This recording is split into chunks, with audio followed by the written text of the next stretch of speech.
നമസ്കാരം. ഇറാന്റെ ഉപരോധങ്ങൾക്കിടയിലും കടലിടുക്കിലൂടെ ഏറ്റവും അധികം കടന്നുപോയത് ഇന്ത്യൻ കപ്പലുകളായിരുന്നു. യുദ്ധം ആരംഭിച്ചതിന് ശേഷം 8 ഇന്ത്യൻ കപ്പലുകളെങ്കിലും ഈ തന്ത്രപ്രധാനമായ കടലിടുക്കിലൂടെ സുരക്ഷിതമായി സഞ്ചരിച്ചു. ഇത് മേഖലയിലെ സംഘർഷങ്ങൾക്കിടയിലും ഇന്ത്യയുടെ ഊർജ്ജ സുരക്ഷ ഉറപ്പാക്കുന്നതിൽ നിർണായക പങ്ക് വഹിക്കുന്നുണ്ട്.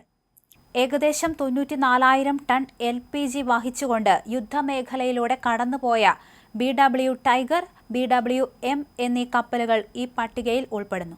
മാർച്ച് 26 മുതൽ 28 വരെയുള്ള കാലയളവിൽ 92,612 ടൺ LPGയുമായി പൈൻ ഗ്യാസ്, ജഗ് വസന്ത് എന്നീ കപ്പലുകൾ ഇന്ത്യയിൽ എത്തിച്ചേർന്നു.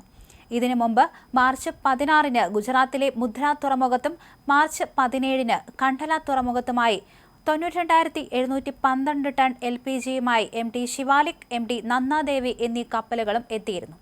കൂടാതെ UAEയിൽ നിന്ന് 80,886 ടൺ അസംസ്കൃത എണ്ണയുമായി ജഗ് ലാഡ്കി മാർച്ച് 18-ന് മുദ്രയിലെത്തി. ഒമാനിൽ നിന്ന് ആഫ്രിക്കയിലേക്ക് സഞ്ചരിക്കുകയായിരുന്ന ജഗ് പ്രകാശ് എന്ന കപ്പലും നേരത്തെ സുരക്ഷിതമായി കടലിടുക്ക് പിന്നിട്ടിരുന്നു.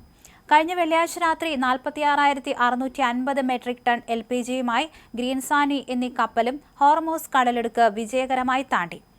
കപ്പലുകൾക്ക് സംരക്ഷണം നൽകുന്നതിനായി ഇന്ത്യൻ നാവികസേനയുടെ യുദ്ധക്കപ്പലുകൾ മേഖലയിൽ വിന്യസിച്ചിരുന്നു. ഉപരോധ സാഹചര്യത്തിലും ഇന്ത്യൻ കപ്പലുകൾക്ക് സുരക്ഷിതമായ യാത്ര ഉറപ്പാക്കുന്നതിനായി കേന്ദ്ര സർക്കാർ ഇറാനിയൻ അധികൃതരുമായി നിരന്തരം ചർച്ചകൾ നടത്തിവന്നതായും റിപ്പോർട്ടുകളുണ്ട്. പശ്ചിമേഷ്യയിലെ സംഘർഷങ്ങൾക്കിടയിലും ഇന്ത്യയുടെ വ്യാപാര ഊർജ്ജ പാതകൾ സുരക്ഷിതമായി നിലനിർത്തുന്നതിൽ ഈ നീക്കങ്ങൾ നിർണായകമാണ്. അതേസമയം ഹോർമൂസ് കടലിടുക്കിലൂടെയുള്ള കപ്പൽ ഗതാഗതം പുനഃസ്ഥാപിക്കുന്നതിനായി അമേരിക്ക തങ്ങളുടെ സമുദ്ര ഇൻഷുറൻസ് പരിരക്ഷ $40 ബില്യൺ ഉയർത്തിയിട്ടുണ്ട്. പുതിയ രാജ്യാന്തര പങ്കാളികളെ കൂടി ഈ പദ്ധതിയിൽ ഉൾപ്പെടുത്തിയിട്ടുണ്ട്. മാർച്ചിൽ പ്രഖ്യാപിച്ച $20 ബില്യൺ പദ്ധതിയാണ് ഇപ്പോൾ വിപുലീകരിച്ചിരിക്കുന്നത്. ഗൾഫ് മേഖലയിൽ സർവീസ് നടത്തുന്ന കപ്പലുകൾക്ക് യുദ്ധ സാഹചര്യത്തിലുള്ള ഇൻഷുറൻസ് പരിരക്ഷ നൽകുന്നതിനായി US international development finance corporation, US central command, treasury department എന്നിവയുമായി ചേർന്നാണ് പദ്ധതി നടപ്പിലാക്കുന്നത്.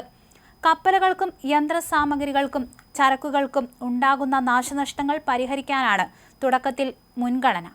ഇൻഷുറൻസ് ഭീമനായ ചബ്ബാണ് ഇതിന് നേതൃത്വം നൽകുന്നത്. എന്തായാലും ഇന്ത്യയുടെ നിർണായകമായ ഇടപെടലിലൂടെ ഈ 8 കപ്പലുകൾ ഇപ്പോൾ ഹോർമൂസ് കടന്നിരിക്കുകയാണ്. അതും സുരക്ഷിതമായി തന്നെ. ഇതിനു വേണ്ടിയുള്ള പല ചർച്ചകളും ഇന്ത്യൻ സർക്കാരും ഇറാനുമായി നടത്തുന്നുണ്ട്. അതുകൊണ്ട് തന്നെയാണ് യാതൊരു പ്രശ്നങ്ങളുമില്ലാതെ ഇപ്പോൾ കടലിടുക്ക് കടന്നിരിക്കുന്നത്.